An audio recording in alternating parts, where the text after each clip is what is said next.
बहुत बहुत आभार मैडम, आपका बहुत बहुत आभार।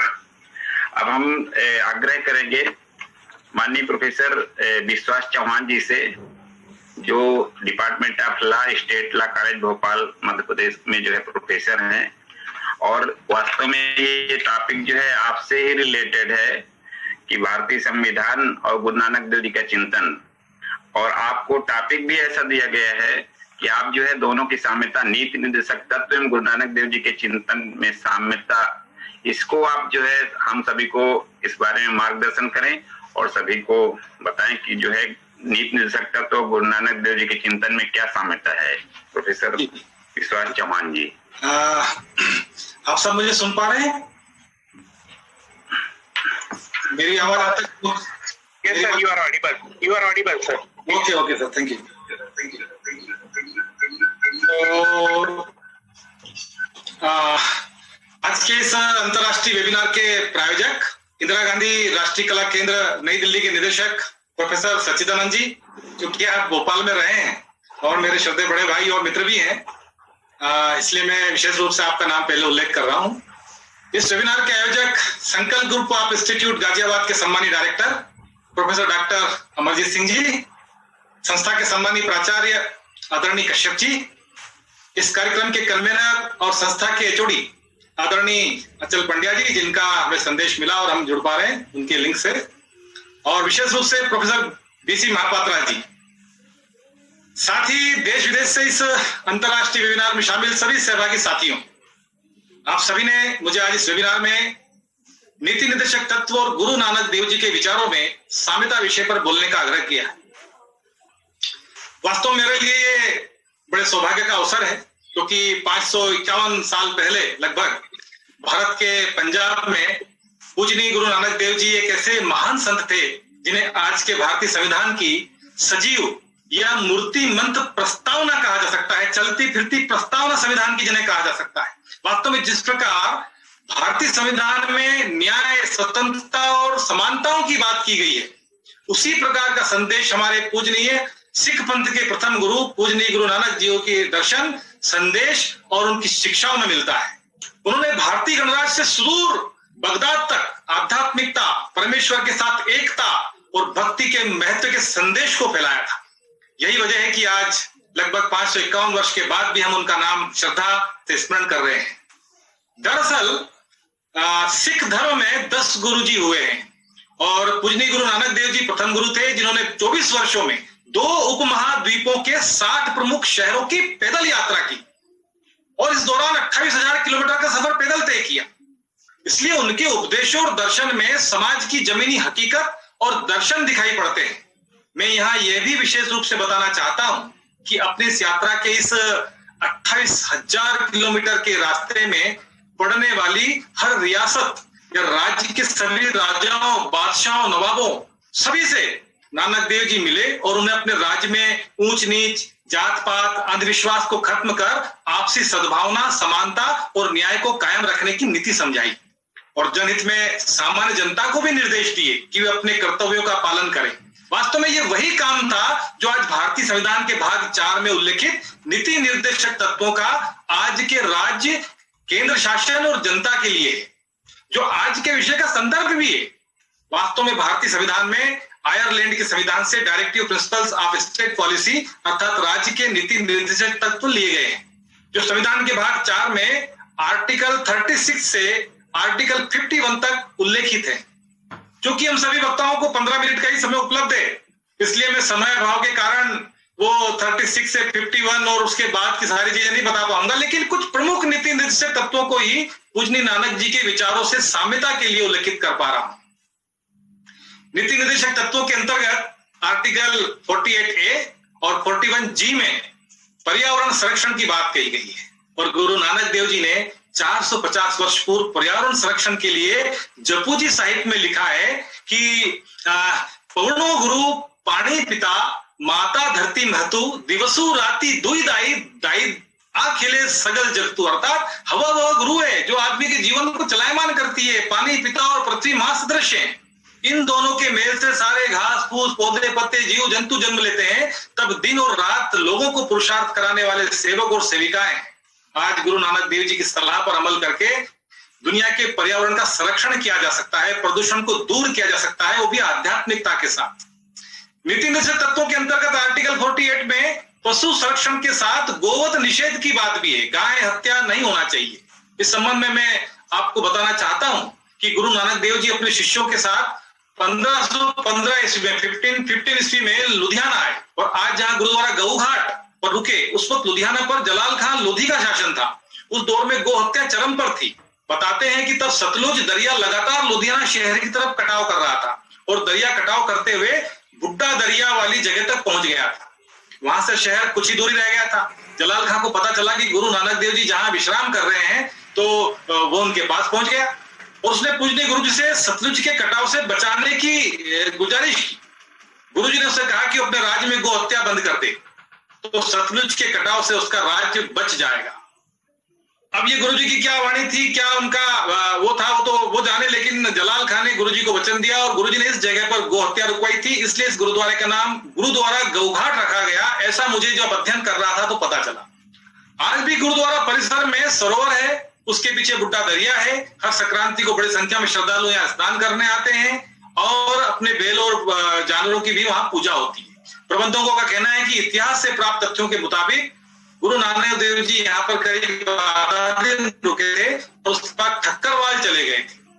गुरु नानक देव जी की 10 शिक्षाओं की जानकारी हम सभी के लिए वरदान है, जिनमें कहा गया है कि दुई जगदीश कहां ते आया, कहा कोने भरमाया, अल्लाह राम रहीम केशव हरि हजरत नाम धराया, वही महादेव वही मोहम्मद ब्रह्मा आदम कहिए, कोई हिंदू कोई तुर्क कहावे, एक जमी पर रहिए। वेद किताब पढ़े वे खुतबा, वे मौलाना वे पांडे, यानी ना कोई हिंदू है ना कोई मुसलमान है, सभी मनुष्य हैं, सभी समान हैं। यानी यहाँ पर नीति निर्देशक तत्वों के अंतर्गत आर्टिकल 44 का पूरा मर्म उतार दिया गया है, जो समान नागरिकता की बात करता है, जिसके लिए पूरा देश आज बात कर रहा है। British writer Joseph baby Cunningham ने अपनी मशहूर किताब हिस्ट्री ऑफ द सिख में लिखा है कि नानक ने अपने से पहले के धर्म गुरुओं के ज्ञान को समझते हुए और भक्ति के सिद्धांतों से बचते हुए ईश्वर की कल्पना की है। वो एक है, निरंकार है, सर्वज्ञ सर्वशक्तिमान है और जो सत्य है वही ईश्वर है। सतनाम वाहेगुरु का ख्याल इसी से है। नीति तत्वों में जीव दया और शराब बंदी का भी प्रावधान आर्टिकल 47 में दिया है, 47 में कॉन्स्टिट्यूशन के। इस संबंध में मोहसिन फानी अपनी प्रसिद्ध फारसी रचना दबिस्ताने मजाहिब में, जो कि गुरु नानक के बारे में एक विश्वसनीय पुस्तक है, उसमें वो कहता है कि गुरु नानक साहिब मांस और शराब के विरुद्ध थे। उन्होंने स्वयं इन वस्तुओं के प्रयोग से परहेज किया और जीवों के प्रति निर्दयता पूर्वक व्यवहार के विरुद्ध प्रचार किया। आदि ग्रंथ में कई स्थानों पर गुरु नानक साहब ने अपनी वाणी विवरणों में मांसाहार का विशेष खंडन किया है।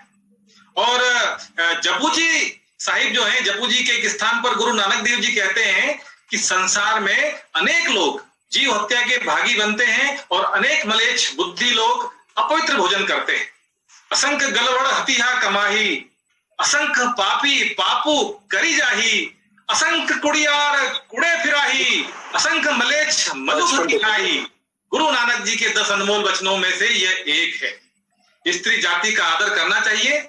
यही बात नीति निर्देशक तत्व में अनुच्छेद 39 आर्टिकल 39 में भी कही गई है कि स्त्री पुरुष को समान मजदूरी और समान बातें उसमें दी गई हैं। तो नीति निर्देशक तत्वों को मौलिक अधिकारों के साथ परिभाषित कर, जब समानता की बात राज्य की नीति के लिए कही गई है, तो गुरु जी ने तब के समय में समाज और देश की अधिगति को अच्छे से अनुभव किया।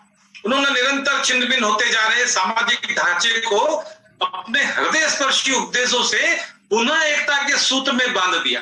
उन्होंने लोगों को बेहद सरल भाषा में समझाया, हम सभी इंसान एक दूसरे के भाई हैं, ईश्वर सबका साझा पिता है, फिर एक पिता की संतान होने के बावजूद हम ऊंच नीच कैसे हो सकते हैं।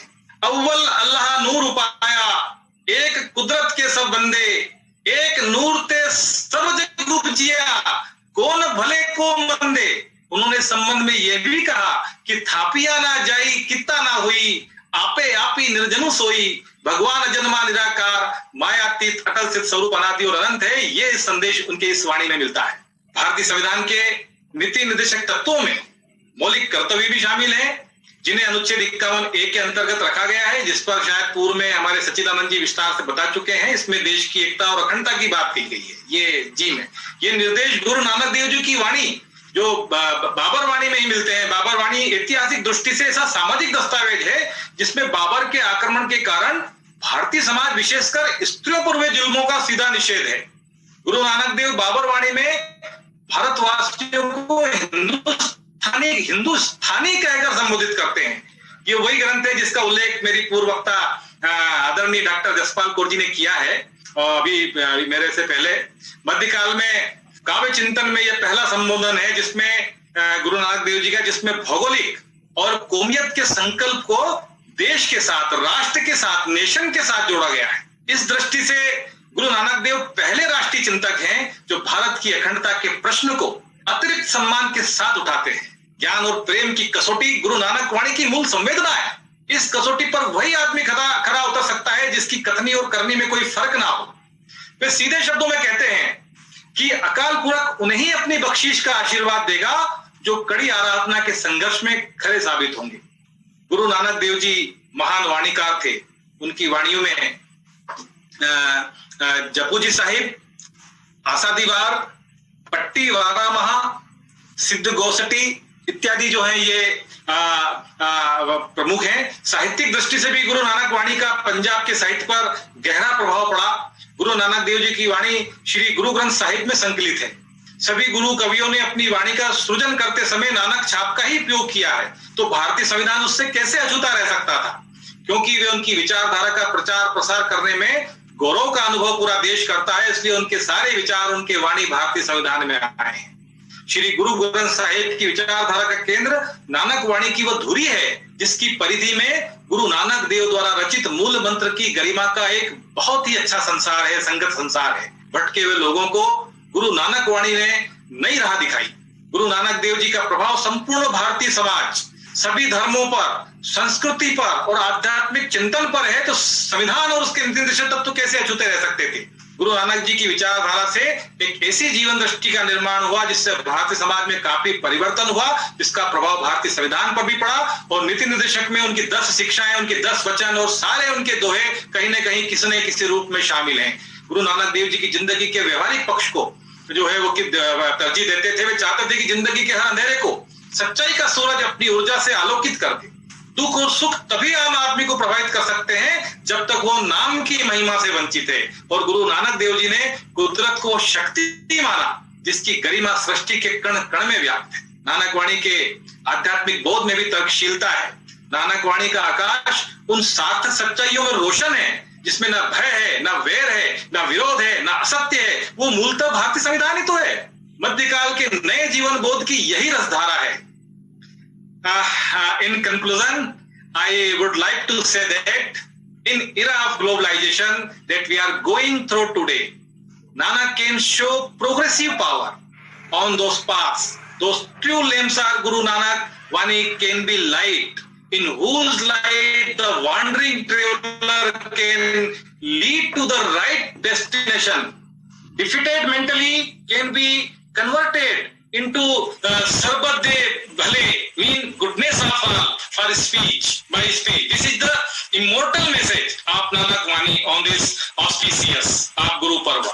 You all heard me patiently, and the organizers gave me an opportunity to speak here. Thank you very, very much for this. Thank you, thank you, thank you. Sat Sri Akal. Thank you so much, sir. Sir, आपने आज के हमारे इस webinar का जो गुरु नानक देव जी का जो चिंतन है उसके संबंध में सर आपने जो हमारा ये बैकड्रॉप बनाया है अपने आज के वीडियो का, इसके लिए बहुत बहुत धन्यवाद। आयोजक मंडल बहुत अभिभूत है आपकी इन भावनाओं से।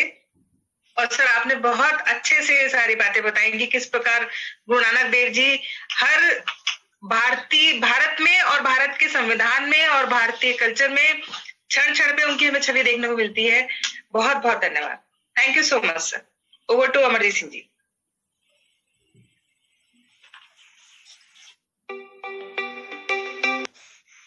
बहुत बहुत आभार सर आपका, बहुत बहुत आभार। आप पहले से ही हम पता था आप बहुत अच्छे प्रखर वक्ता हैं। और आपने तो आज ऐसा चित्र लगाया, उससे तो हम लोग सारा आयोजक मंडल जो है अभिभूत है आपके इस विचारधारा से और आपके विचारों से। और आपने जैसा बिंदु रखा नीति सकता तो गुरु नानक एक एक आर्टिकल को आपने ऐसा समायोजित कर दिया, बहुत बहुत आभार सर आपका। अब आग्रह है माननीय सरदार देवेंद्र सिंह गुजराल जी जो मेंबर है स्टीयरिंग कमेटी जगत गुरु नानक देव जी के 550वें प्रकाश उत्सव के, उनसे निवेदन है कि धर्म